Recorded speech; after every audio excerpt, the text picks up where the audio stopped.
Hello friends, welcome to issue cooking world. আজকে আপনাদের সাথে একটা ইস্ট দিয়ে কেক রেসিপি শেয়ার করছি। আমরা সবসময় তো বেকিং পাউডার বা বেকিং সোডা দিয়ে কেকটা বানিয়ে থাকি, তবে আপনারা চাইলে ইস্ট দিয়ে পানির ভাপেও কিন্তু কেক তৈরি করে নিতে পারেন। সেই সহজ রেসিপি আপনাদের সাথে আজকে আমি শেয়ার করছি। চলুন আর দেরি না করে দেখে আসি আমি কিভাবে ইস্ট দিয়ে পানির ভাপে এই কেকটি তৈরি করে নিয়েছি। এই জন্য আমাদের প্রথমে একটা ডিম লাগবে। আমি ডিমটা ভেঙে দিয়ে দিচ্ছি। এরপরে দিয়ে দিচ্ছি হাফ কাপ পরিমাণের চিনিটা আপনাদের স্বাদ মতো নিয়ে নেবেন। সামান্য একটু লবণ দিয়ে দিলাম। এখন সবগুলো উপকরণ ভালোভাবে মিশিয়ে নিচ্ছি।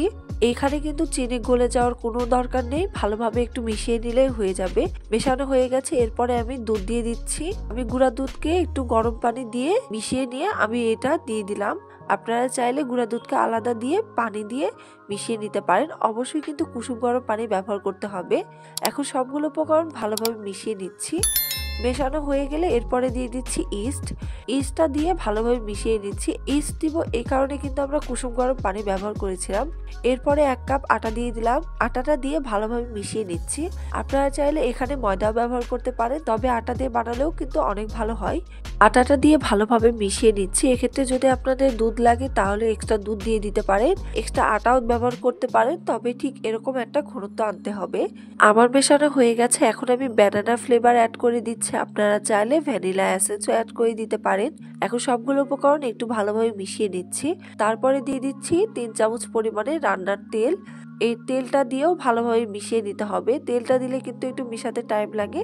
3 থেকে 4 মিনিটের মধ্যে ভালোভাবে মিশে যাবে। এই তো আমার মেশানো হয়ে গেছে। এখন আমি এটাকে ঢাকনা দিয়ে ঢেকে রেখে দিচ্ছি। 45 মিনিটের জন্য আমি ঢাকনাটা দিয়ে ঢেকে রেখে দিলাম সাইডে। এর ফাঁকে আমি যে পাত্রে বেক করে নিব সেই পাত্রে কিছুটা তেল অ্যাপ্লাই করে এর মধ্যে আমি আটা দিয়ে দিচ্ছি। আটাটা দিয়ে এভাবে ঘুরিয়ে ঘুরিয়ে বাকি আটাটা ফেলে দিচ্ছি। ফিরে আসছি 45 মিনিট পর। একটু ঘন হয়ে গেছে এই বেটারটা। এখন একটু ভালোভাবে নেড়ে চেড়ে নিচ্ছি। সবগুলো বেটার এর মধ্যে ঢেলে নিচ্ছি। সামান্য একটু রেখেছি আমি। রেখে এর মধ্যে আমি কোকো পাউডার অ্যাড করে দিচ্ছি। 1 চামচ পরিমাণে কোকো পাউডার দিয়ে ভালোভাবে মিশিয়ে নিচ্ছি। আমি এই পর্যায়ে কিন্তু সামান্য একটু পানি ব্যবহার করেছি যাতে ঘনত্বটা ঠিকভাবে হয়। ঠিক আগের মতো একটা পাতলা বেটার তৈরি করে নিয়েছি। কোকো পাউডারের বেটারটা আমি ঠিক এভাবে একটু পরপরই গোল গোল করে দিয়ে দিচ্ছি। আপনারা আপনাদের মতো করে এভাবে শেপ করে দিতে পারেন, দেখতে কিন্তু অনেক বেশি ভালো লাগে। আর না চাইলে আপনারা শুধু এই সাদা বেটারটা দিয়েও আপনারা এই কেকটা বানিয়ে দিতে পারেন। তারপরে এভাবে একটা কাঠির সাহায্যে জাস্ট এভাবে ঘুরিয়ে দিচ্ছে, তাহলে কিন্তু আমাদের একটা ডিজাইন তৈরি হয়ে যাচ্ছে। দেখতেই পাচ্ছেন কত সুন্দর একটা ফুল তৈরি হয়ে গেছে। এখন এই কেক মোল্ডটাকে ভালোভাবে বসিয়ে দিচ্ছি রাইস কুকারে। রাইস কুকারের নিচে কিন্তু আমি পানি দিয়েছি। এরপরে কিন্তু স্ট্রেনারটা বসিয়ে দিলাম। তারপরে কিন্তু 30 মিনিটের মধ্যে এই কেকটা একদমই রেডি হয়ে গেছে। একটা কাঠি দিয়ে আমি চেক করে নিচ্ছি। কাঠিটা ক্লিন এসেছে, তার মানে কেকটা আমার সম্পূর্ণভাবে রেডি।